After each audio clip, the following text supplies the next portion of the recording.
రక్షణ పొందినటువంటి మన యొక్క గురి ఏముండాలంటే దేవుణ్ణి మహిమపరచటం. హల్లెలూయా. కాబట్టి మన జీవిత ఆశయం ఏంటంటే దేవునికి ఇష్టమైనవి చేయటం. కాబట్టి ఈ దినం ప్రసంగం ఏంటంటే దేవునికి ఇష్టమైన జీవితం జీవించటం. గమనించండి, మనిషి ఎలాగైనా జీవితం జీవిస్తాడు, ఖచ్చితంగా ఏదో రోజు చనిపోతాడు. అయితే ఆ జీవిత కాలంలో తాను ఎవరి కొరకు జీవించాడు, ఏ ఇష్టాలతో జీవించాడు అన్నటువంటిది ప్రాముఖ్యం. ఒకవేళ మనిషి తన ఇష్ట ప్రకారం జీవిస్తే ఆ జీవితం వ్యర్థమే. ఎందుకంటే మనిషి శారీరానుసారంగా నడుచుకుంటాడు కాబట్టి మనిషికి ఇష్టమైనవన్నీ కూడా ఈ లోక సంబంధమైనవే ఉంటాయి.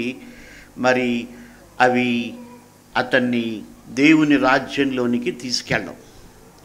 ఈ లోకంలో ఎంత ఉన్నత స్థితిలో జీవించినప్పటికీ ఒక వ్యక్తి దేవుని రాజ్యంలోనికి వెళ్ళలేడు. అయితే ఎవరైతే దేవునికి ఇష్టమైన జీవితం జీవిస్తారో వారు మాత్రమే పరలోక రాజ్యానికి వెళ్తారు. కాబట్టి మనం దేవునికి ఇష్టమైనది ఏంటో తెలుసుకోవాలి. దేవునికి ఇష్టమైనది ఏంటో తెలుసుకొని అది మనకు ఇష్టమయ్యేట్టుగా మనం ప్రార్థన చేయాలి. అప్పుడు మన జీవితాలు ధన్యమవుతాయి. కానీ సహజంగా మన బ్రతుకంతా ఏంటంటే మనకిష్టమైనవేవో అలా చేసుకుంటూ వెళ్ళిపోవడం. అయితే అది సరైన ఆత్మీయ జీవితం కాదు. యేసు ప్రభు మనకు మాదిరి. ఆయన ఒక మాట చెప్పాడు. యోహాను సువార్త 8వ అధ్యాయం 29వ వచనములో అంటున్నాడు, ఆయనకిష్టమైన కార్యము నేను ఎల్లప్పుడూ చేయుతూ. ప్రతి విశ్వాసి ఒక సవాలుతో ఆలోచించాల్సిన విషయం ఏంటంటే, నేను దేవునికి ఇష్టమైనది చేస్తూ ఉన్నానా? ఎప్పుడు ఏదో కొద్దిసేపు కాదు, మందిరానికి పోయినప్పుడు భక్తితో కూర్చోవటం, ప్రార్థన కూడికి వెళ్ళినప్పుడు వినయంతో ప్రార్థన చేయటం, ఇది కాదు. ప్రభు అంటున్నాడు, ఎల్లప్పుడూ ఆయనకి ఇష్టమైనది మనం చేయాలి. ఈ ఆలోచన నన్ను చాలా ఆలోచింపచేసింది. నిజమే, నేను చాలా పనులు చేస్తున్నాను. అయితే నేను చేసేటివన్నీ దేవునికి ఇష్టంగా ఉన్నాయా అని ఒకసారి పరిశీలన చేసుకోవాలి. లేకపోతే ఒక రకంగా చెప్పాలంటే అలాంటి జీవితాన్ని దేవుడు ఇష్టపడడం లేదు. దేవుడు ఎందుకు నిన్ను రక్షించాడంటే నీ ఇష్టానుసారంగా బ్రతకమని కాదు, లేకొక ఇహ సంబంధమైనటువంటి గురిలు కలిగి బ్రతకమని కాదు. ఓ పెద్ద పేరు సంపాదించుకోవాలి, ఓ పెద్ద ఇల్లు కట్టాలి, ఎదురింటోళ్ళ కంటే పక్కింటోళ్ళ కంటే పెద్దగా ఉండాలి, ఇవన్నీ కూడా మనిషి ఇష్టాలే. దేవునికి ఇష్టమైన రీతిగా జీవించినప్పుడే జీవితం ధన్యమవుతుంది. యేసు ప్రభు మనకదే చూపించాడు. దేవునికి ఇష్టమైన జీవితం ఎలా జీవించాలో ఆయన చూపించాడు. ఈ దినాన మనం యూట్యూబ్లో రకరకాల ప్రవక్తలు ఏం చెప్తున్నారంటే, వీళ్ళ బ్రతుకుల్ని ఇంకా వాళ్ళు ఆల్రెడీ మనుషులు భూ సంబంధమైన వాటితో జీవిస్తూ పాడైపోతున్నారు. ఈ ప్రవక్తలు ఇంకా భూ సంబంధమైన వాటిపైన వారికి ఆశలు పుట్టించి వాళ్ళు ఆల్రెడీ ఉన్నటువంటి ఆశల్ని రేకెత్తించి పాడు చేస్తున్నారు. నేనేమంటానంటే ఒక ప్రవచనమైన ఒక ప్రసంగమైన అది దేవునికి ఇష్టమా అని పరిశీలన చేసుకోవాలి. హల్లెలూయా. మొట్టమొదటి ఒక వ్యక్తి జీవితం దేవునికి ఇష్టమైన రీతిలో మలచబడాలి. ఆయనకి ఇష్టమైంది మనకిష్టమయ్యేట్టుగా మనం చేసుకోగలిగితే ఈ లోకంలో దేవుని కొరకు మనం ఏమైనా చేయగలుగుతాం. హల్లెలూయా. మనందరికీ తెలుసు, మనకిష్టమైంది అనుకో ఏదైనా, ఇంక దాని కొరకు ఎంత ప్రయాసమైనా పడతారు. ఒకవేళ స్త్రీలు ఏదైనా కొనాలనుకుంటే వాళ్ళకి ఇష్టమైతే వాళ్ళ భర్తల ప్రాణాలు విసిగించైనా సరే తప్పకుండా అది కావాలనుకుంటారు. అంటే అది ఇష్టమైనప్పుడు ఆ మనిషి తన యొక్క పూర్తి శక్తిని ఉపయోగిస్తారు, పూర్తి జ్ఞానాన్ని ఉపయోగిస్తారు. కాబట్టి మన జీవితంలో దేవునికి ఇష్టమైనటువంటిది ఏది అనేది మనం తెలుసుకోవాలి. అప్పుడు దేవుడు మనల్ని ఇష్టపడతాడు. అంతేకాదు మనకి భూమిపైన ఏమేమి అవసరమో అవన్నీ కూడా దేవుడు ఇస్తాడు. హల్లెలూయా. అవసరమైనవి ఇస్తాడు, అనవసరమైనవి ఇయ్యడు. అనవసరమైనవి వద్దని కూడా మనం ప్రార్థన చేయాలి. కాబట్టి దేవునికి ఇష్టమైనవి కొన్ని విషయాలు పరిశుద్ధ గ్రంథంలో మనం చూస్తే, సామెతల గ్రంథం 12వ అధ్యాయం 22లో వాక్యం చెబుతుంది, సత్యవర్తనులు ఆయనకిష్టులు అని రాయించాడు మహాజ్ఞాని. యెహోవాకు సత్యవర్తనులు ఇష్టులు. అంటే దేవునికి ఎవరు ఇష్టులంటే ఏదో కోట్లు సంపాదించిన వాళ్ళు, లేకపోతే ఏదో పెద్ద పెద్ద చర్చిలు కట్టిన వాళ్ళు కూడా కాదండి. ఎవరైతే సత్యాన్ని అనుసరిస్తారో వారు దేవునికి ఇష్టలు. కానీ ఈ దినాల్లో ఏమైపోయింది, ఎక్కడ ఎక్కువ హంగామా ఉందో దాన్ని మనుషులు ఇష్టపడుతున్నారు. కాబట్టి దేవునికి కావాల్సింది ఏంటంటే ఆరాధించే వ్యక్తి, ప్రసంగించే వ్యక్తి, వింటున్న వ్యక్తి దేవునికి ఇష్టమైంది చేస్తూ ఉన్నాడా? అది ప్రాముఖ్యమైనటువంటి ప్రశ్న. ఇక్కడ మనం చూసినట్టయితే సత్యవర్తనులు, ఆ వాక్యాన్ని మనం కొంచెం లోతుగా చూస్తే సత్యాన్ని అనుసరించేవారు. యేసుప్రభు చెప్పాడు, నేనే సత్యం అన్నాడు, నేనే మార్గము సత్యం. కాబట్టి ఎవరు దేవునికి ఇష్టలంటే యేసును అనుసరించేవారు, యేసు మాటలు వినేవారు, వారే ఆయనకి ఇష్టలు. కాబట్టి నువ్వు యేసు మాటను అనుసరిస్తూ ఉన్నావా? ఎవరో చెప్పింది అనుసరిస్తూ ఉన్నావా? చాలా విచారకరమైన విషయం ఏంటంటే ప్రపంచంలో చాలా డెనామినేషన్స్ ఉన్నాయి. నేను ఎవరిని విమర్శించటం లేదు. చాలా విచారకరమైన విషయం ఏంటంటే ఆయా డెనామినేషన్లకు చెందినటువంటి విశ్వాసులకు ఆ డెనామినేషన్ యొక్క ఫౌండర్ ఏం చెప్పాడో తెలుసు, కానీ యేసు ప్రభు ఏం చెప్పాడో వారికి తెలియదు. దేవుని కృప వల్ల నేను 6 ఖండాలు తిరిగాను. ఆయన కృప వలన ప్రతి చోట నేను చూసింది ఇదే. అనేక డెనామినేషన్స్ నేను చూశాను. చాలా విచారకరం. వాళ్ళ ఫౌండర్ చెప్పింది తెలుసు, కానీ యేసు ప్రభు ఏం చెప్పాడో వారికి తెలియదు. నేను అనుకుంటున్నాను అటువంటి వాళ్ళు దేవునికి ఇష్టలు కాదు. దేవునికి ఇష్టలుగా మనం జీవించాలంటే యేసు ప్రభు ఏం చెప్పాడో తెలుసుకోవాలి, అలా చేయడానికి మనం ఇష్టపడాలి. అప్పుడే మనం దేవునికి ఇష్టలుగా జీవిస్తాం. తప్ప నేనేదో సంఘానికి చెందినవాడిని, మా సంఘ స్థాపకుడు ఇలా చెప్పాడు, ఆయన ఇలా చేశాడు, ఇలా చేశాడు, అవి కాదు. యేసు ప్రభు ఏం చెప్పాడు, ఆయన ఏం చేయమన్నాడు, నేను అలా జీవిస్తూ ఉన్నాను. కాబట్టి ఎవరు దేవునికి ఇష్టలంటే సత్యవర్తనులు దేవునికి ఇష్టలు. మహాజ్ఞాని దైవజ్ఞానం పొందిన వ్యక్తి కదా. దేవునికి ఏది ఇష్టమో ఏది ఇష్టము కాదో, ఏది హేయమో ఏది దేవునికి అంగీకారమో, ఎవరు బుద్ధిమంతులో ఎవరు బుద్ధిహీనులో, ఎవరు 3 రాళ్ళో ఎవరు జ్ఞానవంతురాళ్ళో, ఇవన్నీ ఎరిగినటువంటి మహాజ్ఞాని.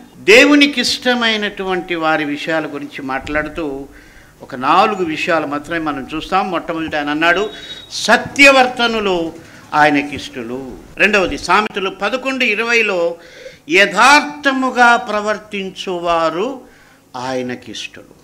వాళ్ళు పేదవాళ్ళ, ధనికుల, గొప్ప ప్రసంగి కూడా, చిన్న ప్రసంగి కూడా, విలేజ్లో ఉన్నారా, సిటీలో ఉన్నారా, ఎలాంటి బట్టలు వేసుకుంటున్నారు, ఇవన్నీ కాదు. దేవుడు అంటున్నాడు, ఎవరైతే యథార్థంగా ప్రవర్తిస్తారో వారు ఆయనకు ఇష్టలు. కానీ మనుషులు అనుకుంటారు, నేనేదో హంగామా చేసేస్తే దేవుడు ఇష్టపడతాడని. దేవుడు ఆయన వాక్యానికి భిన్నమైనవి ఏవి కూడా ఇష్టపడ్డాడు. ఆయన వాక్యానికి ఇష్టం, ఆయన వాక్యంలో ఆయన చెప్పాడు అలా ఏది ఇష్టమో ఏది ఇష్టం కాదు. సామెతలు 21:3 నీతి న్యాయములను అనుసరించి నడుచుకొనుట యెహోవాకు ఇష్టము. కాబట్టి దేవుని వాక్యంలో చెప్పబడినటువంటి నీతిని న్యాయాన్ని అనుసరించుట యెహోవాకు ఇష్టం. బలులు అర్పించుట కంటే యెహోవాకు ఏమి ఇష్టం అంటే నీతి న్యాయములను అనుసరించటం. ఇది బోధించాలి, ఇది వినడానికి ఇష్టపడాలి, దీన్ని పాటించాలి. నేను ఈ మధ్యనే చూశాను, మీ బ్యాంకులో డబ్బులు పడతాయి అని ఎవరో పెట్టారు ఒక వీడియో. అలాగా ఒకవేళ ఎవరో డబ్బులు వచ్చి పడితే అది న్యాయమైన డబ్బు కాదు. దేవుడు నీకు ఇవ్వాలనుకుంటే వేల మార్గాలు ఉన్నాయి, అవి న్యాయంగానే నీకు ఇవ్వగలడు. కానీ మనుషులు అట్లా వాటికి ఇష్టపడతారు.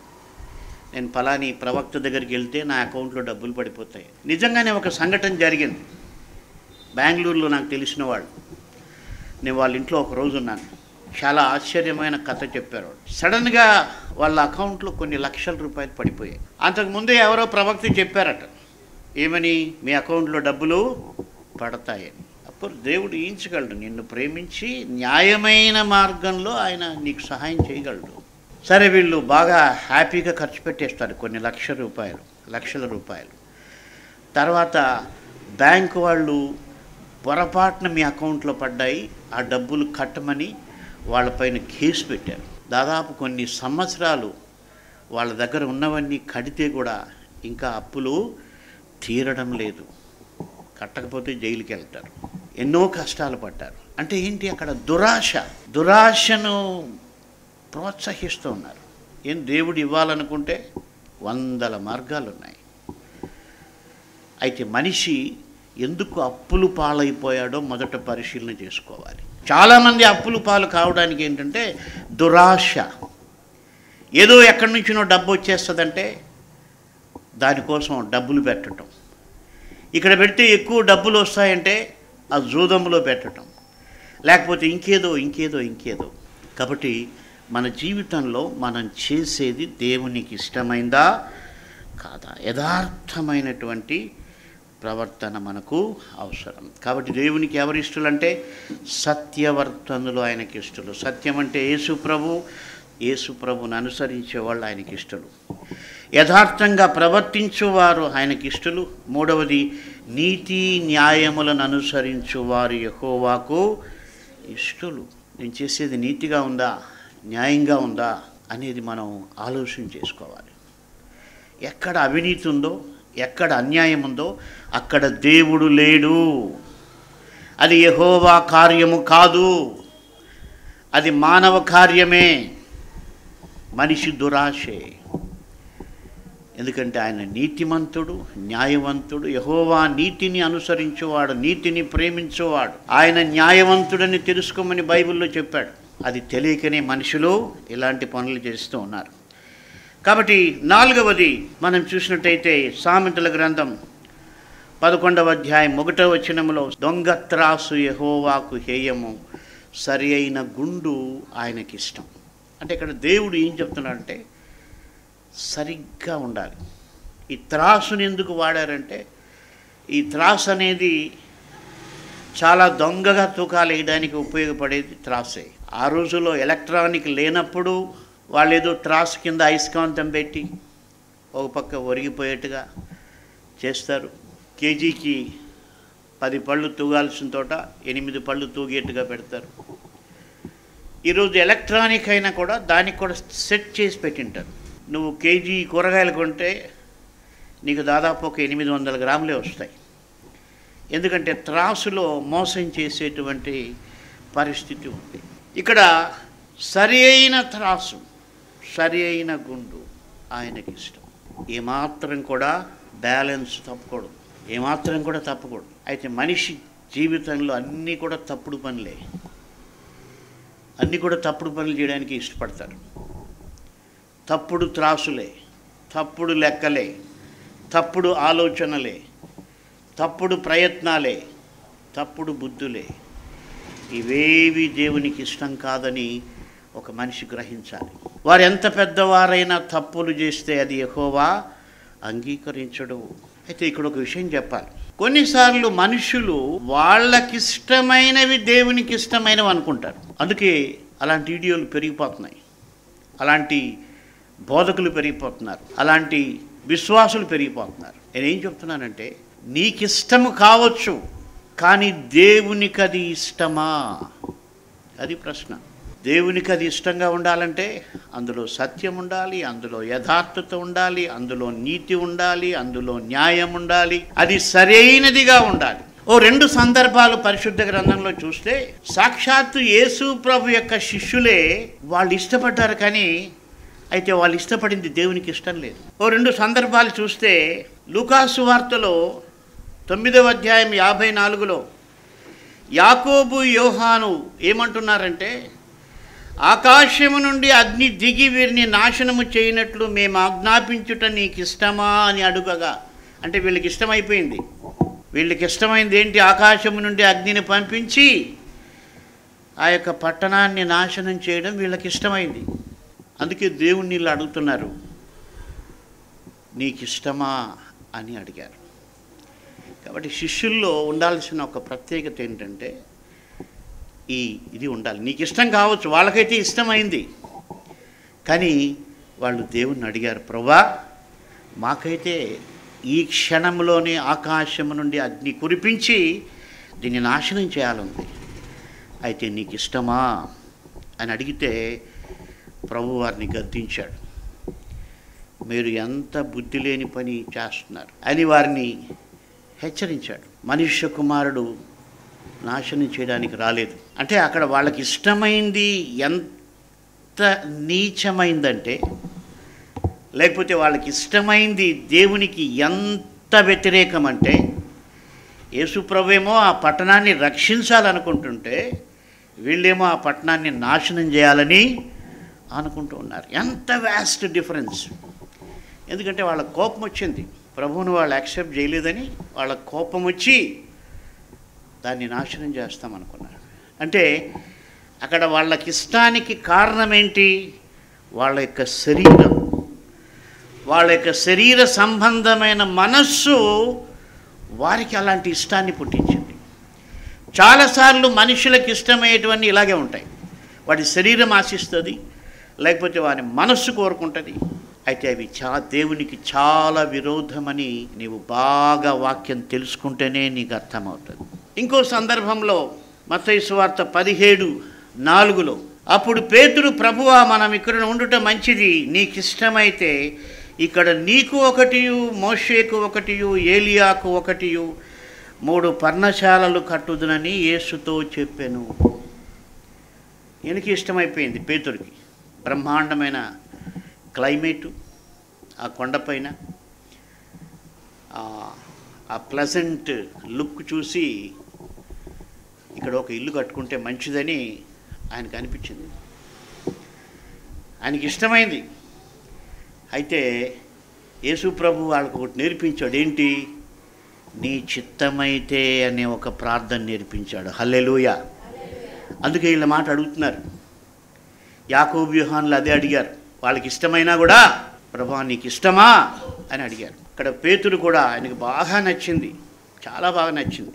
అందుకే ఆయన మీకు ఇష్టమా. చిత్రం ఏంటంటే మనిషి చాలా తెలివిగా మాట్లాడతాడు.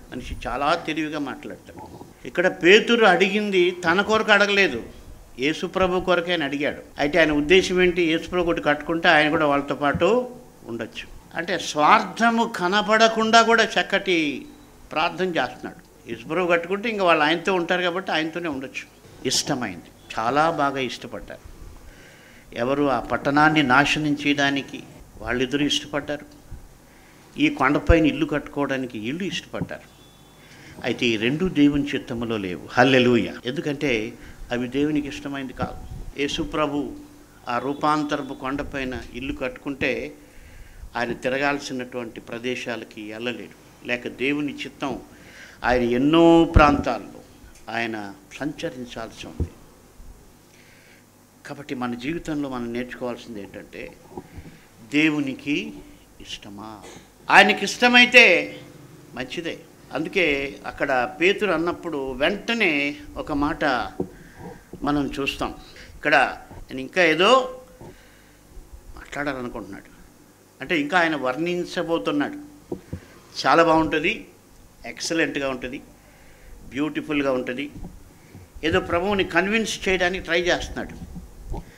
చాలామంది ఆత్మీయ జీవితాలు పతనం కావడానికి కారణం ఏంటంటే, దేవుడు చెప్పింది వీళ్ళు చేయకుండా వీళ్ళు చెప్పేది దేవుడు చేయాలని కన్విన్స్ చేయడానికి ప్రయత్నం చేస్తారు.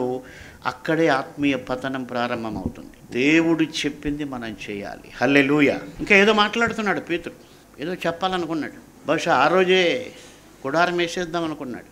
అయితే ఆయన ఇంకనూ మాట్లాడుచుండగా, ఇదిగో ప్రకాశమానమైన ఒక మేఘము వారిని కమ్ముకొనెను. ఇదిగో ఈయన నా ప్రియకుమారుడు, ఈయన యందు నేను ఆనందించుచున్నాను, ఈయన మాట వినుడని ఒక శబ్దము ఆ మేఘములో నుండి పుట్టెను. అంటే అక్కడ ఒక రకంగా ఈయన ఏదో మాట్లాడబోతూ ఉంటే అక్కడ వచ్చిన ఆ స్టేట్మెంట్ ఏంటే, నువ్వు నోరు మూసుకొని యేసుప్రభు చెప్పింది విను అన్నమాట. ఇంకా చాలా మాట్లాడుతున్నాడు, ఇంకా ఏదేదో.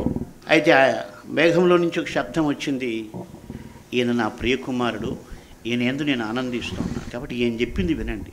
మీరు చెప్పింది ఆయన వినడానికి కాదు, ఆయన్ని వెంబడించాల్సింది. ఆయన చెప్పింది మీరు వినడానికి. చాలామంది యేసు ప్రభుకు చెప్పి ఆయన్ని నడిపించాలనుకుంటారు. ఎందుకంటే వాళ్ళు దురాశ ఉంటుంది, డబ్బు ఆశ ఉంటుంది, ఐహిక విచారాలు ఉంటాయి, ధన మోసం ఉంటుంది, ఇతర అపేక్షలు ఉంటాయి. అందుకే వారు దేవుణ్ణి ఏదో ఏదో ఏదో దేవుణ్ణి ఒప్పించాలనుకుంటారు. అట్టి వారి విషయంలో దేవుడు సంతోషించాడు. యేసుప్రభు ఏం చెప్పాడో దాన్ని మనం చేయాలి. కాబట్టి ఈ సంవత్సరంలో యేసుప్రభు చెప్పినవి దాదాపు ఇప్పుడే దేవుని కృప వల్ల నేను ఒక 500 దాకా కంఠపాఠం చేశాను. ఇంకో 500 వాక్యాలు కంఠపాఠం చేయాలని ఉంది. ఎందుకంటే యేసుప్రభు ఏం చెప్పాడు అది చేయాలన్న ఆశ. మీరు ఒకవేళ అన్ని కంఠపాఠం చేయకపోయినా సువార్తలు బాగా చదవండి. యేసుప్రభు ఏం చెప్పాడో ధ్యానించండి. ఎవరో చెప్పేది వేరు. ఒకవేళ ఎవరో ఏదో చెప్పినా అది యేసుప్రభు చెప్పిన దానికి సరిపోతుందా అని పరిశీలన చేసుకోవాలి. నేను చెప్పింది కూడా చూడాలి, ఈయన చెప్పిన దానికి యేసుప్రభు చెప్పిన దానికి ఏమైనా తేడా ఉందా పరిశీలించుకోవాలి. లేదా ఆయన ఎవరో చెప్పారు, పెద్ద ఆయన కాదు. ఎవరు చెప్పినా యేసుప్రభు చెప్పిన దానికి అది సరిపోతుందా అన్నది ప్రశ్న. కాబట్టి ఆ విధంగా మనం చూస్తే ఇద్దరు సేవకులు తిట్టుకునేది యేసుప్రభు అంగీకరిస్తాడా? సరే, అంతవరకు ఎందుకు? మీ ఇంట్లో ఇద్దరు బిడ్డలు ఎప్పుడు కొట్టుకుంటా ఉంటే మీరు హ్యాపీగా ఫీల్ అవుతారా? ఎవరన్నా సంతోషంగా ఉంటారా? అస్సలు ఉండలేరు, అస్సలు ఉండలేరు. ఇంకా మనుషులు కాబట్టి ఎందుకురా పుట్టారు అనుకుంటారు. ఎందుకురా పుట్టారు? ఎందుకంటే పొద్దున్న లేచినప్పటి నుంచి సాయంకాలం వరకు తీట్టుకోవడమే. తినేది ఎవరి సొమ్ము? తల్లిదండ్రుల సొమ్ము. తల్లిదండ్రులు పోషిస్తున్నారు, వీళ్ళు కొట్టుకుంటున్నారు. అయితే ఆయన కృతజ్ఞత లేని వారు. చాలామందికి తెలియని విషయం ఏంటంటే, దేవుడు నన్ను దీవించాడు, నాకు పెద్ద సంఘం ఇచ్చాడు, లేకపోతే నాకు ఇన్ని కోట్లు ఉన్నాయి అని అనుకుంటారు.